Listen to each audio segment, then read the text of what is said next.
Ça y est, la rentrée est passée, je me suis dit qu'il serait cool de vous faire un bilan sur pas mal de choses, business, formation, YouTube, projet, voyage, Redbox aussi, beaucoup de choses à dire. Ça va être une vidéo posée, alors vous aussi de votre côté, posez-vous, prenez une petite boisson, ça va être tranquille, vous pouvez même juste écouter la vidéo, ça suffit. Les 100K approchant, avant de commencer, je tente une nouvelle méthode pour essayer de monter plus vite en abonnés, pour motiver des gens à s'abonner. Si tu regardes cette vidéo que tu n'es pas abonné à cette chaîne, déjà sache que c'est gratuit. Et dans une semaine sur mon Insta, je vais prendre au hasard une personne qui s'est abonnée dans les 7 derniers jours, donc à partir d'aujourd'hui là, et je vais lui faire gagner un élément de matériel vidéo pour environ 100 € de valeur. Du coup, t'as juste à t'abonner. Dans une semaine, je choisis un gagnant au hasard parmi les nouveaux. Enfin, c'est très simple. Premier sujet, passons à YouTube, à cette chaîne YouTube. Honnêtement, je suis très content de la tournure que la chaîne est en train de prendre, surtout là depuis la rentrée. Évidemment, il y a eu les périodes de confinement, etc. J'ai pas besoin de vous le rappeler, ce qui a vraiment changé tous les plans. Mais je trouve qu'on a fait un assez beau rebond en transitionnant vers des vidéos, du coup, plus studio, des projets pro, des prestations, etc. avec des making-of qui vont avec pour toujours vous partager un petit peu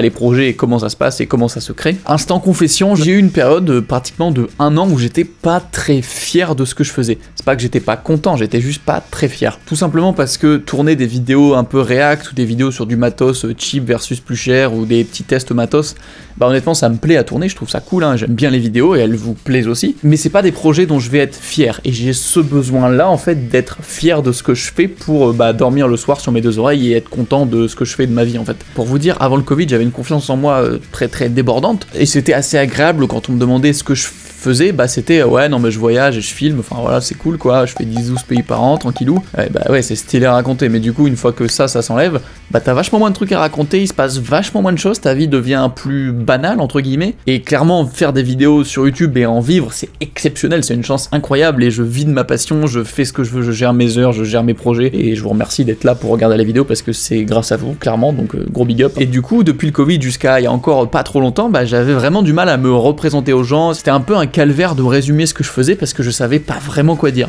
Enfin en tout cas plus vraiment quoi dire. Et ça se ressentait même avec mes potes d'avant YouTube qui sont en dehors un peu de ce milieu, qui suivent pas trop. Et certains me disaient ah ouais avant je regardais les voyages et tout c'était cool. Bon maintenant j'avoue j'ai un peu lâché et tout tu vois. C'est pas méchant, mais j'ai ce besoin de faire des projets dont je suis fier et que je peux montrer à un peu monsieur ou madame tout le monde et qu'ils se disent ah ouais il est capable de ça, ok c'est grave stylé. Et cette année comme projet dont je suis vraiment fier, il y avait le docu sur Sea Shepherd, ça j'en suis très fier. La vidéo sur le mini-doc réalisé en 6 heures sur mon pote photographe Nico, la vidéo sur la pub MSI qui a complètement bidé sur la chaîne, mais je suis très content de la pub en elle-même qu'on a réalisée pour MSI, c'est un beau projet pilote pour montrer ce qu'on peut faire juste à deux. D'ailleurs pour vous faire un retour aussi sur la pub MSI, si vous avez pas vu le making of, vraiment allez le voir parce que la vidéo a bidé. Ils ont tellement kiffé la vidéo que c'est remonté au siège monde, au siège global, qui veulent me suggérer pour les prochaines pubs de produits MSI, à voir si ça se fera un jour, ce serait très cool. La PDG France est venue commenter la vidéo alors qu'elle avait jamais fait ça avant, et ils veulent partager la vidéo à l'échelle mondiale sur tout leur réseau. Franchement ça fait plaisir, et ce genre de retour, évidemment ça motive et ça remonte à fond le moral et ça booste le moral, voilà. Parenthèse MSI fermée. Bref, je reprends petit à petit la confiance et je ressors des projets dont je suis content et sur lesquels j'ai plein de retours et tout et dont je suis personnellement plutôt fier. Et il y a pas mal de choses prévues pour la suite. J'enseigne donc sur les projets à venir. Il y a la vidéo du road trip avec Jonathan Bertin qui va être dans un format mi-vlog, mi-voix off, mi-image, contemplatif, mix de plein de trucs. Mais je pense que vous avez kiffé. Moi en tout cas, je trouve le format très cool et je vais peut-être en refaire d'autres comme ça. Vous me direz quand la vidéo sortira. C'est peut-être la semaine prochaine. Il y a peut-être des choses qui se profilent avec Canon pour bosser ensemble sur la C70 que j'utilise actuellement, que j'ai acheté avec mon argent, et ça me motive beaucoup parce que c'est vraiment cool, puis c'est une marque quand même assez stylée, voilà, donc rien n'est officiel, on verra ce que ça donne. Et niveau voyage, il y a vraiment un vrai voyage qui s'annonce, qui est fixé avec des billets d'avion pris du 5 au 20 novembre.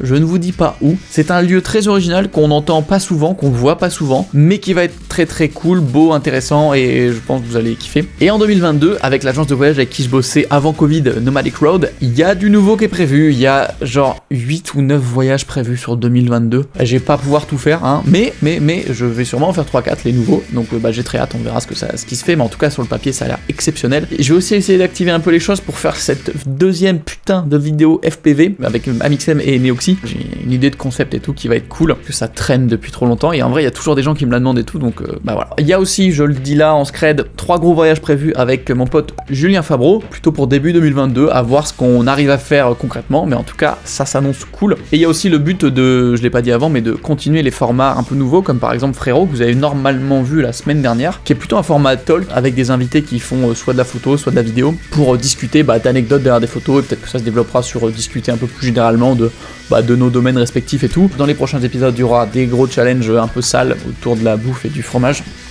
Je vous en dis pas plus, mais ça va être marrant. Pour ce qui est de ma formation au tournage-montage, je la fais courte, mais pour ceux qui ne savent pas, j'ai une formation au tournage et au montage qui dure à peu près 10 heures, qui vous apprend toutes les bases du tournage et toutes les bases du montage, et comment je monte mes vidéos de voyage. Le lien en description, il y a toujours une petite traduction pour les gens de YouTube. La formation, j'ai mis un petit peu en pause l'aspect marketing aussi, parce que mine de rien, la formation est faite. À part via mes vidéos YouTube, si j'en parle pas, personne ne sait qu'elle existe. Il faudrait donc que je passe du temps sur le marketing et pour la promouvoir, mais c'est pas quelque chose qui m'intéresse du tout. J'avais tenté une nouvelle méthode un petit peu d'approche cet été qui consistait à proposer des ateliers gratuits de 1 heure, 1 heure et demie où je vraiment dis des choses que vous avez trouvé intéressantes, parce que les retours étaient... j'ai jamais vu ça, vraiment, c'était vraiment beaucoup de très bons retours. D'ailleurs, sur le premier atelier live, il y avait 700 personnes en live. C'était stressant, mais les gens ont kiffé. Et le but, c'est après la fin de l'atelier, de proposer la formation, puisque c'est la continuité de l'atelier. J'aimais pas trop cette méthode, et c'était trop contraignant, du coup j'ai décidé aussi de stopper ça.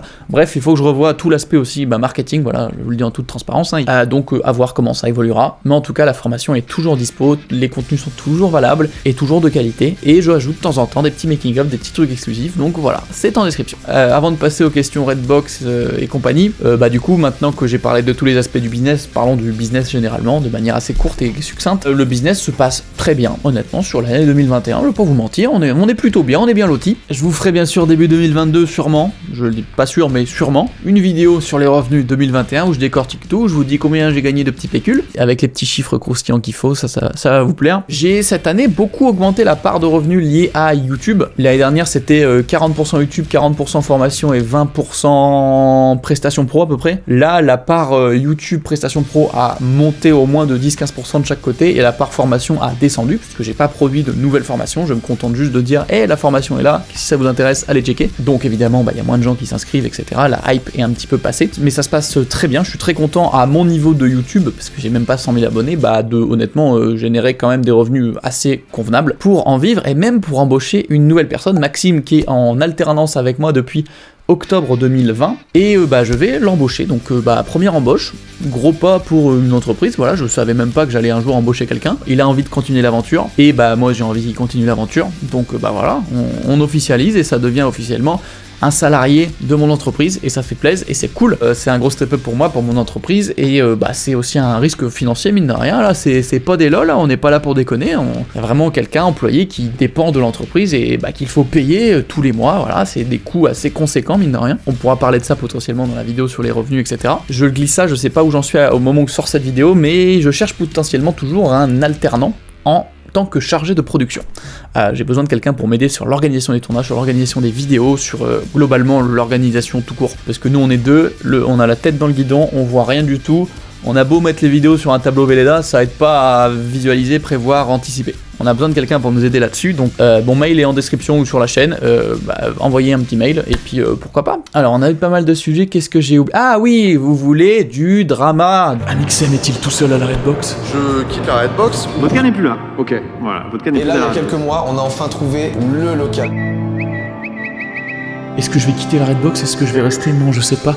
Qu'est-ce qu'on va pouvoir faire sans Mastu et Joyka? On est tout seul ici, il y a plus personne. Où sont les youtubeurs? Ah, la Redbox, le lot, tant de questions, si peu de réponses. Je peux comprendre qu'à votre place, c'est un sujet qui porte à confusion, parce que pas grand monde a parlé ouvertement du sujet, ou le peu qui a été fait, c'est toujours du même côté et du même point de vue. C'est pour ça que je tenais à apporter mon humble pierre à l'édifice, et en parler aussi de mon côté, de mon ressenti, mon avis sur le lot, la Redbox, etc. Mastu, Joyka qui sont partis, où sont les youtubeurs, blablabla. Déjà, non, Amixem n'est pas tout seul à la Redbox, il y a plus de 20 personnes qui travaillent ici, il y en a une dizaine qui bossent pour Amixem, cadreur, monteur, chargé de prod, comptable, etc. Il y a aussi tous les gens de chez SpaceFox, ça fait du beau monde, ça fait une bonne ambiance. D'un point de vue youtubeur, techniquement, oui, Amixem est un peu plus tout seul qu'avant, mais ça fait déjà très longtemps, et c'est juste parce que personne s'était prononcé sur le sujet, mais ça fait déjà très longtemps que c'est le cas. Je le laisserai s'exprimer sur le sujet s'il le souhaite, mais il faut juste dissocier très brièvement le projet Redbox et le bâtiment Redbox. Le projet Redbox, c'est 5 youtubeurs qui se mettent ensemble dans un même lieu, c'était un peu le premier hub YouTube de France, hors de Paris. Le but c'était qu'ils fassent des vidéos ensemble, que ce soit un petit peu un incubateur pour les plus petits du groupe, etc.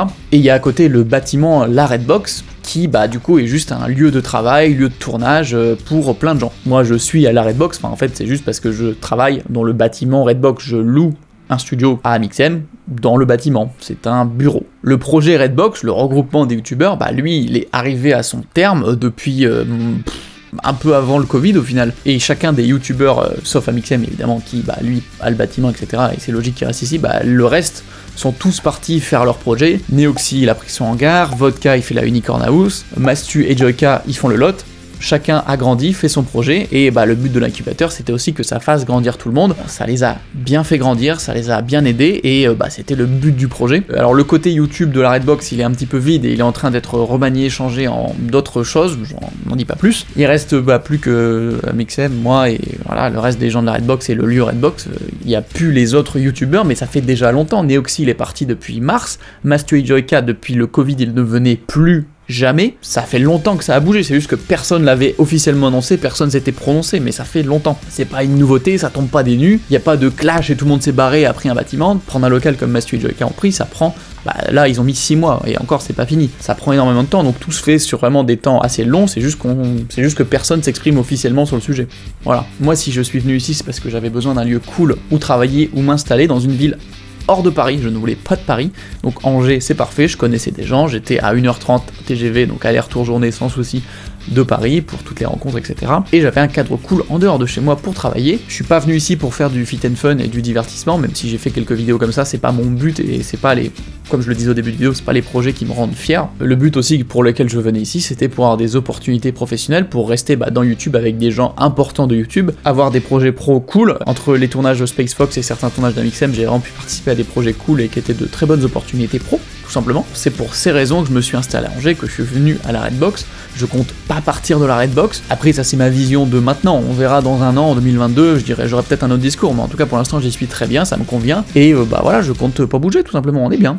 Concernant le lot, parce que voilà, je tiens quand même à donner un petit avis là-dessus, puis vous m'avez posé la question en story, et donc je suis content qu'ils aient pu se créer un espace qui leur correspond mieux et qui corresponde mieux à leurs attentes. Les studios sont sympas, ils ont de la place, ils ont créé leur petite bande, etc. Donc voilà, tant mieux pour eux, c'est cool, et si ça peut leur permettre de faire les projets qu'ils ont envie de faire et dont ils sont fiers, c'est parfait. Honnêtement, tout le monde est content. Après honnêtement, moi Théo, Jordan, je les connais très peu, ça fait encore une fois plus d'1 an et demi qu'ils viennent plus du tout à la Redbox, donc je les croise jamais, je les connaissais déjà pas beaucoup avant. On a des visions de ce métier qui sont assez différentes, voilà, donc c'est pour ça qu'eux ont créé leur espace qui correspond à leur vision, et que ici, moi, c'est plutôt un espace qui correspond à ma vision. Bref, je tenais à vous partager mon avis, mon ressenti sur un petit peu cette situation. Il y a ce qui vous est montré, il y a ce qui se passe derrière la caméra, ne prenez pas tout ce qu'on vous montre pour acquis non plus, il y a toujours des choses en plus qui se passent derrière, etc. J'ai fait mon tour de table et mon petit bilan, j'essaierai de répondre en commentaire à un maximum de vos questions, s'il y a des choses que j'ai pas dit, que vous avez besoin de clarification, etc., n'hésitez pas. N'hésitez pas à lâcher votre petit like, et je vous mets 2 vidéos en suggestion ici et ici. La première où je vous présente mes revenus 2020, je vous mets ici aussi une vidéo où je vous montre comment je crée dans mon studio une vidéo YouTube de A à Z. On se retrouve mercredi prochain à 18h,